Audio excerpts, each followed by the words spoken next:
Auzubillahi minash-shaytanir-rajim. Bismillahir-rahmanir-rahim.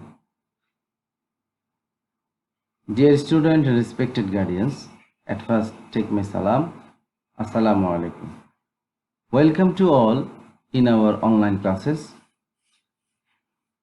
I am Tarif Marwan, Bolakhal JN High School and Technical College. Dear students, you know, COVID-19 has made the world stand still. So, the students are the worst sufferer for this. You are the future of a nation. You know that. And you have to keep contact with your studies. To keep contact with your studies, our present government has taken a decision to conduct online classes. According to this decision, our school has also started online classes. So I again welcome to all in our online classes. Today, dear students, I have already said you my identity. This is my identity. Today, I would like to study English second paper of class 8, and topics is the transformation of sentence. So, আজকে আমরা transformation of sentence নিয়ে আলোচনা করব। চলো আমরা transformation of sentence নিয়ে আলোচনা করি। সো প্রথমে আমরা জানব হোয়াট ইজ ট্রান্সফরমেশন। ট্রান্সফরমেশন কি? ট্রান্সফরমেশন হচ্ছে এমন একটা changing. This change is change a sentence without meaning. Change a sentence into negative or any sentence in a same way but different thing without meaning.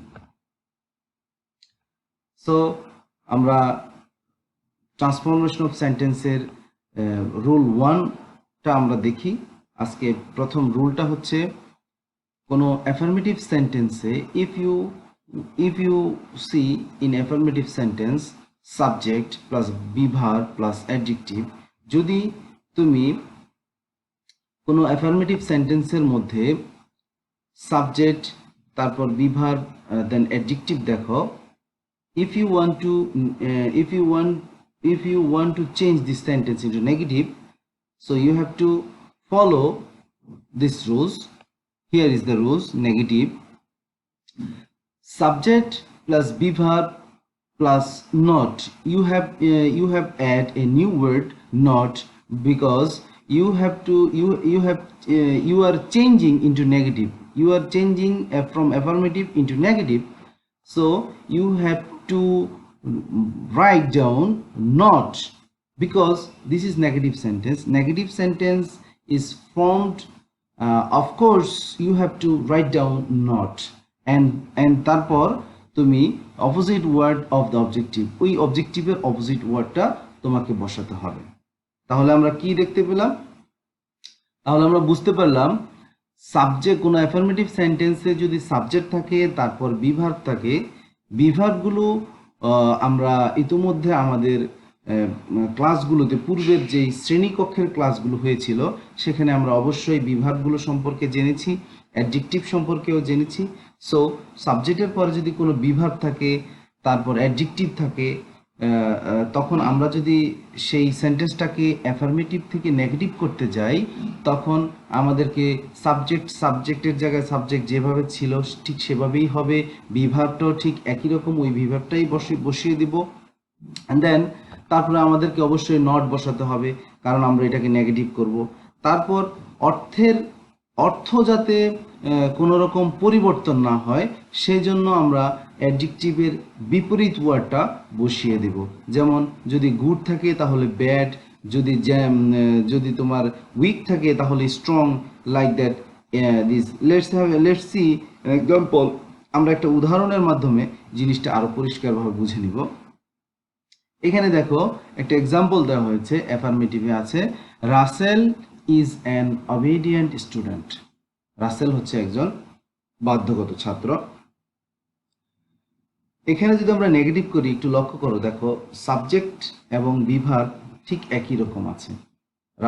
Rasel, তারপর is, তারপর an obedient student. এটাকে যখন আমরা negative করব তখন অবশ্যই not দিতে হবে, ইজ নট।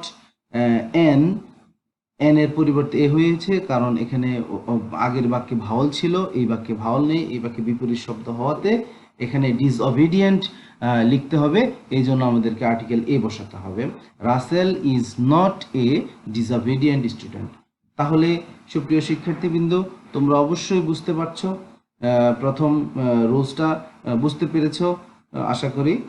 আমরা আরেকটা উদাহরণের মাধ্যমে আরেকটু পরিষ্কারভাবে বুঝে নেব। দেখো আরেকটা উদাহরণ দেওয়া হয়েছে এখানে, উই আর রেগুলার স্টুডেন্ট। এটাকে যদি আমরা নেগেটিভ করি, উই আর নট, রেগুলারের বিপরীত শব্দ তোমরা দেখতে পাচ্ছ ইরেগুলার স্টুডেন্টস।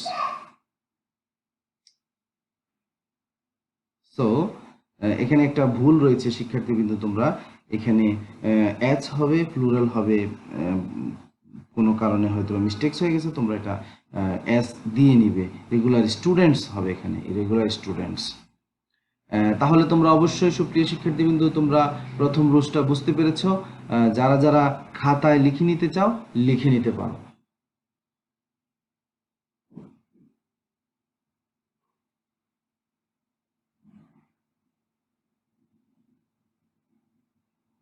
এবার আমরা এক্সাম্পলগুলো দেই, এক্সাম্পলগুলো লিখে নিতে পারো।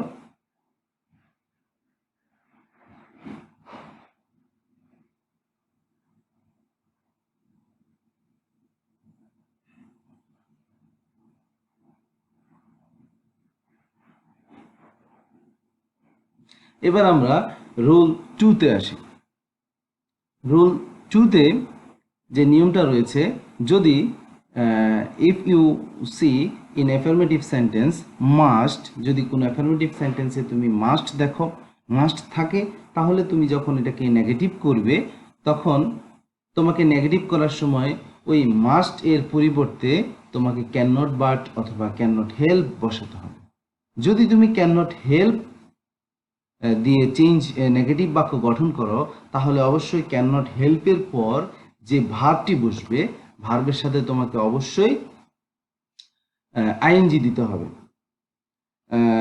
তাহলে তোমরা এটা বুঝতে পারছো, খুবই সহজভাবে আমি এটা উপস্থাপন করেছি, বোঝানোর চেষ্টা করতেছি যে কোন অ্যাফার্মেটিভ সেন্টেন্সের মধ্যে যদি মাস্ট থাকে, তাহলে যদি তুমি এটাকে নেগেটিভ করো তাহলে মাস্টের পরিবর্তে ক্যান নট বাট বসাতে পারো, অথবা তুমি can not help plus verb তার সাথে আইএনজি যোগ করে নেগেটিভ বাক্য গঠন করতে পারো। আশা করি সুপ্রিয় শিক্ষার্থীবৃন্দ একটা এক্সাম্পলের মাধ্যমে তুমি রুলসটা আরো পরিষ্কারভাবে বুঝতে পারবে। যেমন এখানে আমরা দিয়েছি অ্যাফার্মেটিভে we must obey our parents. এখানে দেখো এখানে মাস্ট শব্দটা উল্লেখ আছে, যেহেতু আমরা রুলসটা পড়েছি যে অ্যাফার্মেটিভ সেন্টেন্সে যদি মাস্ট থাকে তাহলে আমাদেরকে এটাকে নেগেটিভ করার সময় ক্যান নট বাট অথবা ক্যান নট হেল্প প্লাস ভার্বের সাথে আইএনজি যোগ করে গঠন করতে হবে। সো এখানে নেগেটিভ করার সময় নেগেটিভের মধ্যে উই ক্যান নট বাট আমরা যোগ করেছি। দেখো কিভাবে যোগ করেছি, নেগেটিভের বেলায় উই, তারপর মাস্টের পরিবর্তে আমরা ক্যান নট বাট আমরা দিয়েছি, এবং অবে ঠিক একইভাবে রয়েছে আওয়ার প্যারেন্টস। যেহেতু আমরা এখানে ক্যান নট বাট দিয়ে অর্থের পরিবর্তন হচ্ছে না, সেজন্য অর্থের পরিবর্তন না রেখে, অর্থটাকে ঠিক রেখে আমরা নেগেটিভ বাক্য গঠন করেছি, সেহেতু এখানে আমাদের বিপরীত শব্দের প্রয়োজন নেই। সেই ক্ষেত্রে আমরা we can not but অবে our parents.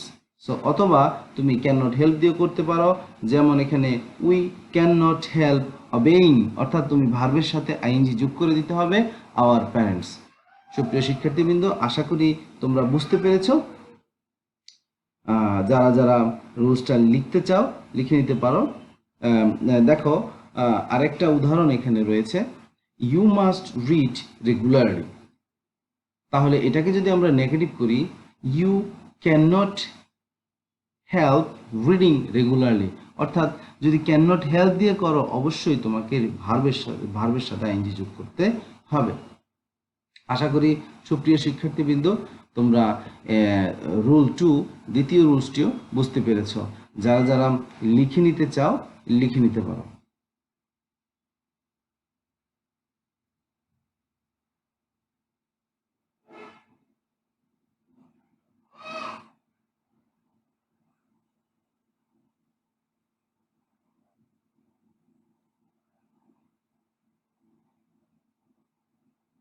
এবার আমরা রুল 3-তে আসি। রুল 3-তে কি রয়েছে, যদি কোনো অ্যাফার্মেটিভ সেন্টেন্সে হ্যাড টু থাকে, যদি কোনো অ্যাফার্মেটিভ সেন্টেন্সে হ্যাড টু থাকে তবে নেগেটিভ করার সময় কুড নট বাট যোগ করতে হবে। নেগেটিভ করার সময় আমরা হ্যাড টুর পরিবর্তে কুড নট বাট দিয়ে নেগেটিভ বাক্য গঠন করব। আশা করি সুপ্রিয় শিক্ষার্থীবৃন্দ তোমরা উদাহরণের মাধ্যমে একটু পরিষ্কারভাবে বুঝতে পারবে। এখানে দেখো অ্যাফার্মেটিভ সেন্টেন্সে রয়েছে we had to fight against Pakistani rulers, অর্থাৎ এখানে দেখো হ্যাড টু শব্দটা রয়েছে, হ্যাড টু রয়েছে এখানে। তো আমরা যদি এটাকে অ্যাফার্মেটিভ থেকে আমরা যদি নেগেটিভ বাক্য গঠন করি সেক্ষেত্রে আমাদেরকে উই সাবজেক্ট যেভাবে ছিল ঠিক সেভাবেই হবে। হ্যাড নট এর পরিবর্তে হ্যাড টু এর পরিবর্তে আমরা কুড নট বাট যুক্ত করতে হবে, যেহেতু আমরা এটাকে নেগেটিভ করব সেক্ষেত্রে। আর বাকি যে অংশটা ছিল সেটা তোমার হুবহু ফাইট এগেইনস্ট পাকিস্তানি রুলার্স ঠিক সেম ভাবে থাকবে। আশা করি সুপ্রিয় শিক্ষার্থীবৃন্দ তোমরা এই রুলসটিও বুঝতে পেরেছ খুবই সহজভাবে। যারা যারা লিখে নিতে চাও লিখে নিতে পারো।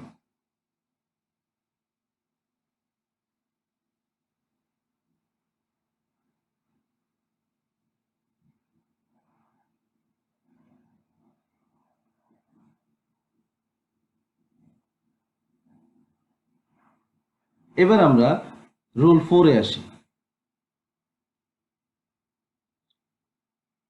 রুল 4-এ কি দেওয়া আছে, অ্যাফার্মেটিভ সেন্টেন্সে যদি অলওয়েজ থাকে তাহলে নেগেটিভ করার সময় আমরা সেখানে নেভার এবং অপোজিট ওয়ার্ড দিয়ে আমাদেরকে নেগেটিভ বাক্য গঠন করতে হবে, মূল শব্দের বিপরীত শব্দ আমাদেরকে বসাতে হবে।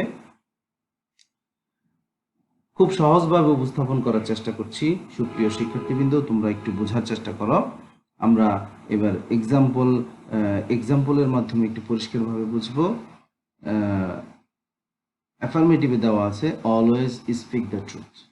সো এখানে দেখো অলওয়েজ শব্দটা উল্লেখ আছে, সেক্ষেত্রে তুমি অলওয়েজ থাকলে আমরা জেনেছি রুলসের মাধ্যমে যে অলওয়েজ এর পরিবর্তে নেভার দিতে হবে। সো আমরা নেগেটিভের ক্ষেত্রে আমরা নেভার টেল এ লাই, স্পিক অর্থ কথা বলা, টেল অর্থ কথা বলা, বাক্যের সৌন্দর্য বর্ধনার্থে আমরা টেল দিয়ে বাক্যটা গঠন করেছি, নেভার টেল এ লাই। আশা করি বুঝতে পেরেছ। আমরা আরেকটি উদাহরণের মাধ্যমে বুঝবো। অ্যাফার্মেটিভ সেন্টেন্সে রয়েছে অলওয়েজ রিমেম্বার ইউর ক্রিয়েটর, নেগেটিভের বেলায় never forget your creator.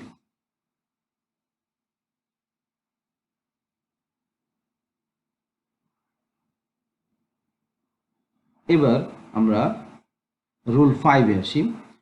Rule 5-এ affirmative সেন্টেন্সে দেওয়া আছে অনলি বা অ্যালোন, এবং নেগেটিভের বেলায় ইফ যদি বস্তুর বেলা হয় নেগেটিভ করার সময় তখন তোমাকে নাথিং বাট বসাতে হবে, এবং যদি ব্যক্তির ক্ষেত্রে হয় তখন তোমাকে নান বাট বসাতে হবে, এবং নাম্বারের ক্ষেত্রে not more than not less than বসাতে হবে।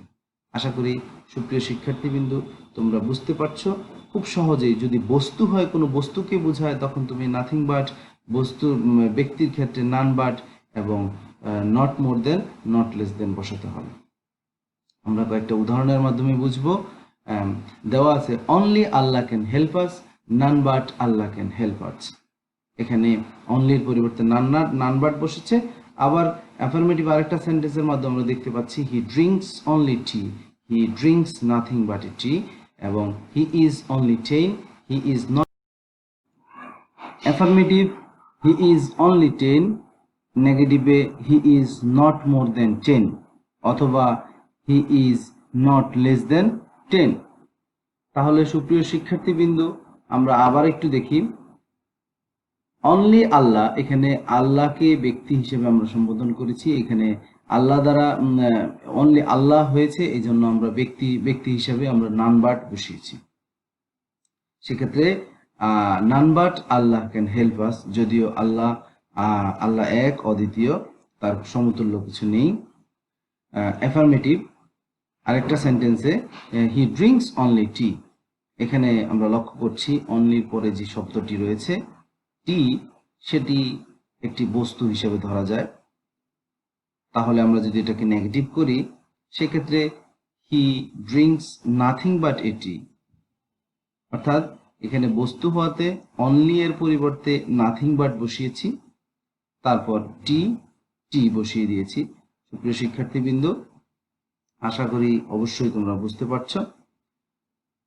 তারপরে তৃতীয় নম্বর উদাহরণটিতে অ্যাফার্মেটিভ সেন্টেন্সের মধ্যে হি ইজ অনলি 10, অর্থাৎ অনলি এর পরে যেই ওয়ার্ডটি রয়েছে সেটি একটি সংখ্যা, নাম্বার।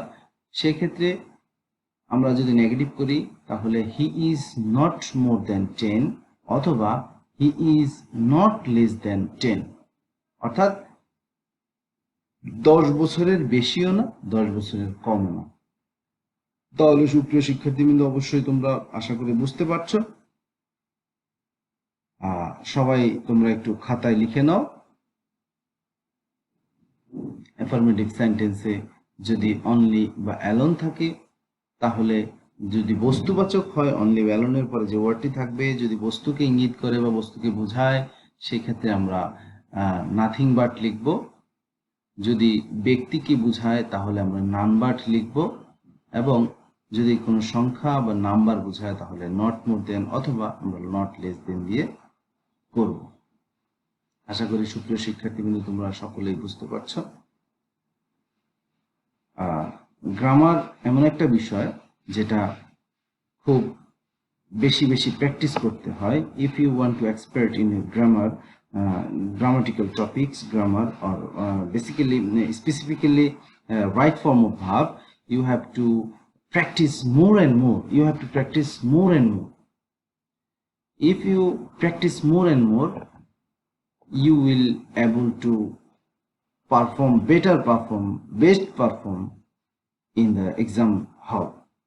So আশা করব তোমরা বাসায় আরো বেশি প্র্যাকটিস করবে। তোমাদের বাসায় যে সাপোর্টিং বুকগুলো রয়েছে সেগুলো থেকে তোমরা যে কোনো সাপোর্টিং বই থেকে তোমরা বেশি এক্সাম্পল গুলো, তারপর বেশি প্র্যাকটিস গুলো যত করবে, ততই তোমরা আরো ভালোভাবে অ্যাফার্মেটিভ নেগেটিভটা বুঝতে পারবে। বেসিক্যালি গ্রামারের যে বিষয়গুলো আমরা আলোচনা করি, আমরা তোমাদেরকে একটু বুঝিয়ে দেওয়ার চেষ্টা করি। বাকি ভাষায় তোমরা বেশি উদাহরণগুলো বা এক্সাম্পল বা প্র্যাকটিস যত বেশি করবে, ততই তোমরা গ্রামারে আরো ভালো করতে পারবে। তো সুপ্রিয় শিক্ষার্থীবৃন্দ, আশা করি তোমরা আজকের এই লেসনটি বুঝতে পেরেছো। আজকে এতটুকু পর্যন্তই থাকলো। সবাই ভালো থাকবে, সুস্থ থাকবে। এই মহামারীর এই সময়ে, সংকটময় সময় আমরা পার করছি, যে সময়গুলোতে কঠিন সময় আমরা পার করছি, জানি না কবে এই সমস্যা থেকে আমরা উত্তরণ হতে পারবো। সবাই মহান আল্লাহর কাছে প্রার্থনা করি, দোয়া করি, আল্লাহ যেন আমাদের সবাইকে সুস্থ করে এবং আমাদের পরিবেশটাকে সুস্থ করে দেয় এবং এই মহামারী থেকে আমাদেরকে পরিত্রাণ করে। সবাই সুস্থ থাকবে। সবাই সুস্থতা কামনা করে আজকের মতো এখানে বিদায় নিচ্ছি। আল্লাহ হাফেজ। সবাই ভালো থাকবে।